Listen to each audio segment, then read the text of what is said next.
बर्बरीक भीम के पोते और घटोत्कच के पुत्र अद्वितीय शक्ति के योद्धा थे। भगवान शिव द्वारा आशीर्वादित उनके पास 3 दिव्य बाण थे जो उन्हें अजेय बनाते थे। उन्होंने प्रतिज्ञा की थी कि वे हमेशा युद्ध में कमजोर पक्ष का साथ देंगे। यह वचन उन्होंने अपनी माता को दिया महाभारत युद्ध के समय। बर्बरीक युद्ध देखने और उसमें भाग लेने के लिए निकले। उनकी योजना सुनकर भगवान कृष्ण, जो रणनीति के महारथी थे, कृष्ण ने उनकी शक्ति और इरादों को परखने के लिए ब्राह्मण का भेष बनाकर पहुंचे और सवाल किया कैसे वह 3 बाण से युद्ध जीतेंगे।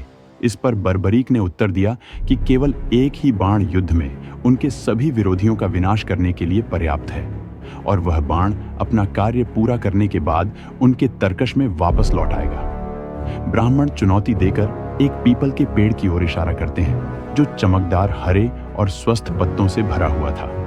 उन हरे पत्तों के बीच हालांकि कुछ सूखे पत्ते भी थे। ब्राह्मण ने बर्बरीक से कहा कि वह केवल सूखे पत्तों को निशाना बनाए, बिना एक भी हरे पत्ते को छेड़े। बर्बरीक ने एक बाण छोड़ा और कहा कि यह पास के पेड़ के सभी सूखे पत्तों को चिन्हित करेगा, चाहे वे कहीं भी छिपे हों। ब्राह्मण ने उनकी परीक्षा लेने के लिए सूखे पत्ते पर पैर रख दिया।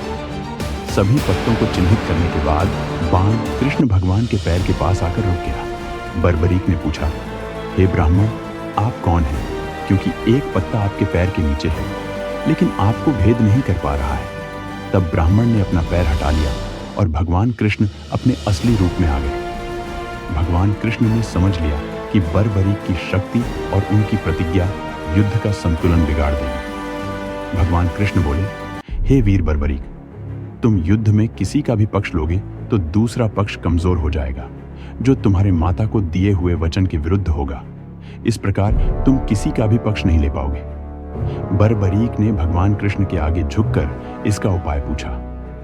धर्म की रक्षा के लिए कृष्ण ने उनसे गुरु दक्षिणा के रूप में उनका शीश मांगा। बर्बरीक ने बिना किसी हिचक के सहमति दी, लेकिन उन्होंने युद्ध देखने की इच्छा व्यक्त की। उनकी भक्ति से प्रभावित होकर कृष्ण ने उनका शीश एक पहाड़ी पर स्थापित कर दिया, जहां से उन्होंने पूरे कुरुक्षेत्र के युद्ध को देखा और एक महान योद्धा के रूप में जाने जाते रहे। पांडव कुरुक्षेत्र की जीत का श्रेय किसको दे नहीं सोच पा रहे थे। तब भगवान कृष्ण ने उनको बबरीक से पूछने को कहा। बबरीक ने बताया, इसका एक ही उत्तर है।